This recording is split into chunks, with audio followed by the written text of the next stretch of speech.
ગોધરા ખાતે યોજાયેલી રાજ્યકક્ષાની અંડર 14 તીરંદાજી સ્પર્ધામાં મહીસાગર જિલ્લાના ખેલાડીઓએ સફળતા પ્રાપ્ત કરી છે। રમતવીરોએ પોતાની કુશળતાનું પ્રદર્શન કરીને 3 ગોલ્ડ, 8 સિલ્વર અને 2 બ્રોન્ઝ મળીને કુલ 13 મેડલ્સ જીત્યા છે। જિલ્લા કલેક્ટર અર્પિત સાગરે તમામ વિજેતા ખેલાડીઓને પ્રોત્સાહિત કરીને તેમનું સન્માન કર્યું હતું। તેમણે ખેલાડીઓની મહેનત અને ટ્રેનર્સના માર્ગદર્શનને બિરદાવતા ભવિષ્યમાં તેઓ રાષ્ટ્રીય સ્તરે પણ મહીસાગરનું નામ રોશન કરે તેવી શુભેચ્છાઓ પાઠવી હતી।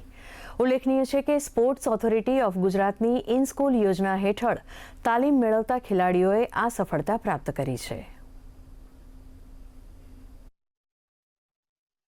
खेल महाकुंभ 2025 अंतर्गत राज्य कक्षानी तीरंदाजी स्पर्धा गोधरा मुकामे योजाई हती, जेमा महीसागर जिल्लाનું પ્રતિનિધિત્વ કરી 4 ઢીકરા અને 1 ઢીકરી દ્વારા કુલ 13 મેડલ પ્રાપ્ત કરવામાં આવ્યા છે। બાળકો અને બાળકીઓ જિલ્લા અને ગુજરાતનું નામ રોશન કરે તેવી શુભકામનાएं પાઠવું છું અને તમામ કોચ અને ટ્રેનરોને પણ અભિનંદન પાઠવું છું। 2024 માં સ્ટાર્ટ કરી હતી અને 2026 માં મેં હમણે અત્યારે ગોલ્ડ, સિલ્વર, બ્રોન્ઝ મેડલ ત્રણ મેડલ પ્રાપ્ત કર્યા છે। હું ભારતનું પ્રતિનિધિ કરવા માંગુ છું। હું આગળ વધીને આર્ચરીમાં કોચ બનવા માંગુ છું। સરકાર અને જિલ્લા વહીવટી તંત્ર દ્વારા યોગ્ય તાલીમ અને સાધનો તાલીમ કરવામાં આવે છે।